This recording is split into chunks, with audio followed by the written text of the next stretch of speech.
Today I will show you a sci-fi drama film from 2021, titled FINCH.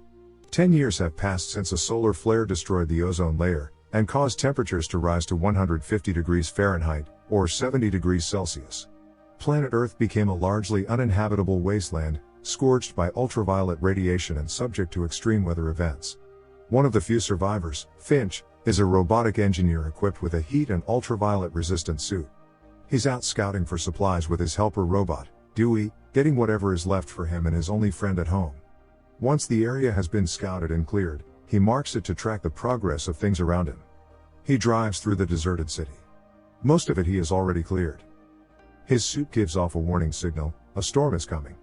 He turns the truck around and floors the gas pedal. The storm is bad news. Finch manages to drive to his laboratory that was once owned by the company he worked for before the disaster. He enters the underground facility. Cleans his suit and Dewey with air pressure. Finch is dying. In his comfortable home, his friend Wilson is waiting for him. I mean his dog, Goodyear. He snuggles with his dog, he really loves him. Finch prepares Goodyear a nice meal he found for him, and pours himself a drink. Goodyear waits patiently for Finch to get himself a plate, but today he's fasting. Their dwindling supplies are a problem. He puts on Papa Loves Mambo, grabs books on how to care for a dog or do everyday mundane tasks, and after the AI opens them up, scans and uploads all the information they contain onto Finch's new project. In the meantime, Dewey takes care of his little whims and needs. Finch is working on developing a more advanced humanoid robotic companion to take care of his dog once he passes away. Goodyear's well-being is the last thing he cares about. Finch has been doing a great deal of research about radiation exposure and UV rays. He takes out Dewey's eyes, making Dewey sad. He turns on his humanoid robot and begins transferring data to it.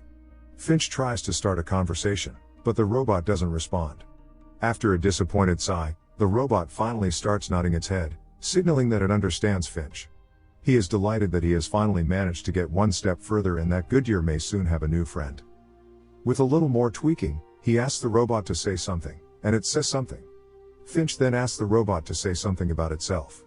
It has 4 guidelines, such as not harming humans, but the most important rule that overrides all other rules is that in Finch's absence, he must protect the dog at all cost. That's how important Goodyear is to Finch. Suddenly, the power goes out.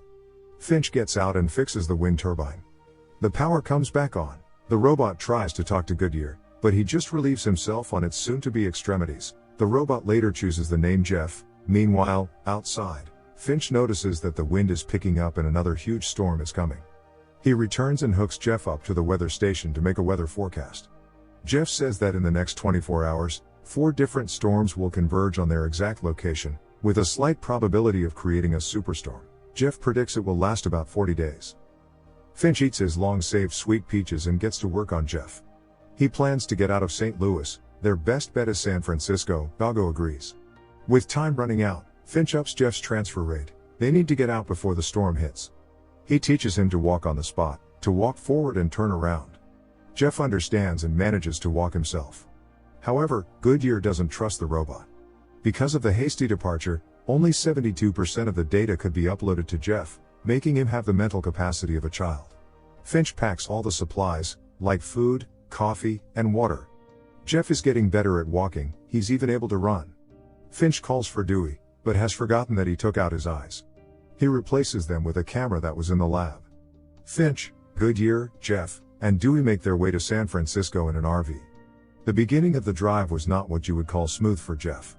During the drive, Jeff keeps telling random facts, like St. Louis has over 600,000 residents, even though the city is obviously deserted. They manage to escape the storm for now.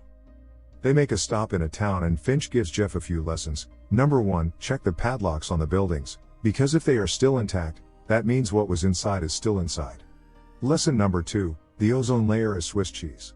He goes on talking about the solar flare, but Jeff is still looking for the cheese. As Finch struggles to open a door, Jeff just takes it out. Inside, Jeff sees himself in the mirror for the first time. Finch finds some popcorn, walks out with Jeff, and they pop it. Jeff is excited, but the excitement quickly ends when they realize the storm is close to them. They try to outrun it, but it catches up to them. Finch and Jeff head outside. He shows Jeff how to put spikes around the RV and connect them with a wire and tells him no slacking. Goodyear is concerned. Finch is tired, so Jeff takes charge. Finch secures the RV from the inside, hides Goodyear and looks outside. A huge tornado is getting closer. Jeff goes inside and holds on. As the storm envelops them, the wires begin to snap until their RV is hanging by a single thread. The storm passes as quickly as it began. Everyone is fine. Finch tells Jeff he did a good job, but unfortunately their tire is shredded. They have a spare, but no jack. No problem, they have Jeff. In the morning, Jeff tries to speak in dog language, but it only irritates Goodyear and Finch. He points out that there is no such thing as dog talk and that Goodyear will trust him in time. San Francisco, 1,522 miles. Jeff's inquisitive behavior both amuses and frustrates Finch. When Jeff inquires about the concept of trust, Finch is not sure how to describe it, so he tells him a story from his life. How he hated his team working with him in robotics, but when it came down to it, he always had his team's back, and that's trust. When Jeff tells him he had a hard time following the story, Finch's condition starts to deteriorate. He drives to a restaurant, leaves Goodyear in Jeff's care and goes inside, realizing he doesn't have much time left. Jeff has issues with Goodyear and is sad that Doggy will not listen to him. While Finch and Goodyear play house in a restaurant, Jeff plays with the RV, putting on songs and pretending to drive. With his fooling around, he lowered the handbrake and the car started rolling. When Finch confronts him, he plays the "I do not know how it happened" robot, and when he asks him to bring him the suit, he gives him the thumbs up and drives backwards instead, ramming the RV. He comes out and tells Finch he's an excellent driver. Finch shows him what happens when he comes in direct contact with sunlight. He yells at Jeff and tells him he has only one job: to take care of Goodyear. He needs to grow up. As they continue the drive, Jeff mopes in the back. To cheer him up, Finch teaches him to drive and Dewey stiffens up. After a minor hiccup in oversteering, Jeff calls himself an excellent driver once again. Goodyear does not agree, but Finch is glad Jeff is learning. They camp at night and see the northern lights thanks to the fried ozone layer. Jeff wonders, if daylight is so dangerous, why don't they drive at night? Because the dust, smoke, heat and UV rays are predictable. Nighttime brings out what is not predictable: people. People who are starving cannot be trusted. In the morning, Finch is shivering and Jeff takes care of him with Goodyear's permission. They continue on their way. They arrive in a large city. Finch is resting, so Jeff calls Dewey and they go in search of supplies. They enter a hospital that has obviously been looted, but Jeff has yet to learn that. Finch wakes up to find that his companion is missing. He realizes they are in town and knows it's bad news. He has trouble gearing up. Jeff leaves Dewey to guard the fort and goes upstairs where he finds medicine, food, and even a jacket for himself. Finch gets dressed and goes after Jeff and Dewey. Dewey has found some snacks, but doesn't realize there is a bear trap. Someone is watching Finch from the shadows. Jeff finds a cupboard, opens it, and it's filled with food, which he excitedly grabs. Dewey gets ripped in half by the trap. Finch hears this and finds him. He unpowers Dewey and apologizes to him. He then hears the rumble Jeff makes and finds him as well. Jeff tells him that he found something to eat with his initiative, but because he lacks common sense, he failed to see anything wrong with the place. There are people. They start running, with Finch barely managing to stay on his feet due to his condition. They run to the RV and take off right away. A car starts up behind them. Finch hands the wheel to Jeff and tells him it was a trap and he walked right into it. Dewey is gone. He grabs a gun and tells Jeff that there will be no more mistakes from now on. In a sad voice, Jeff asks, "What would you like me to do?" He just answers, "Drive," and passes out. When Finch regains consciousness, Jeff drives in silence, very unusual for him. He also notices the car following them. They turn off the headlights, as Jeff can see in the dark. Finch, being extremely concerned, gets Jeff to floor the gas. They are driving right into a storm. Finch grabs the wheel and turns the RV off the road. He wants to go through the underpass. Jeff stops the car, but Finch presses down on the gas pedal. He tries to tell him that the RV is higher than the underpass, but it's too late. Their solar panels get destroyed. Jeff gets out and pushes the RV in with his super strength. The car pulls up, stops briefly, and then drives away. Finch goes outside and finds that all their solar panels are destroyed, blaming himself for his error in judgment. They are not going to make it. He's desperate, old and tired. But Jeff will not let him give up. Finch yells for him to shut up. Jeff stands there confused as it starts to rain, unsure of how to remedy the situation. After some creeping around, Jeff comes inside, sits down and tells Finch that he thinks they'll make it to the Golden Gate Bridge in San Francisco, and the reason is because he believes in him. Finch tells Jeff a story about why he doesn't trust people and how he found Goodyear in a backpack, so frightened and so alone that he decided to protect him at all costs. Hunger makes people killers, but it made Finch a coward. He asks him, how can you believe in someone like that? Still 480 miles to San Francisco, Jeff drives all the while Finch rests. Jeff turns the postcard over and finds that the postcard is from Finch's dad. He checks the other postcards and suddenly a butterfly flies against his windshield. He pulls over, wakes Finch up and points at the butterfly. Finch stretches out his hand and the sunlight does not burn him. He gets out and feels the sunlight.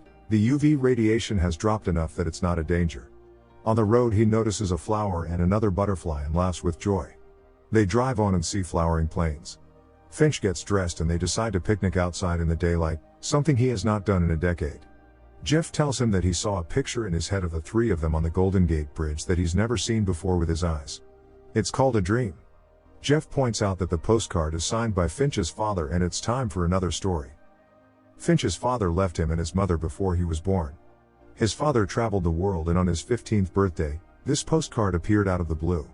He treasured it and when he was old enough, he bought this suit to impress him, but he never heard from him again.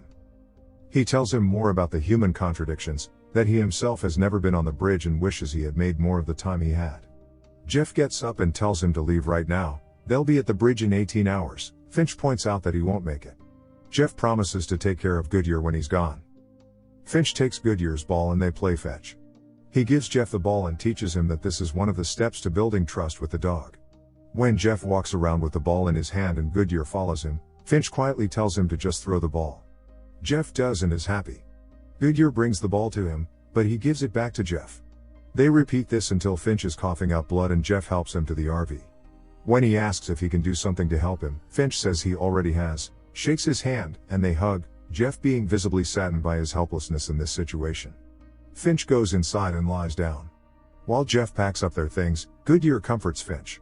Finch pats his head, and takes his last breath. Jeff and Goodyear have him cremated in the plains. After they mourn Finch's death, he feeds the dog and they play catch.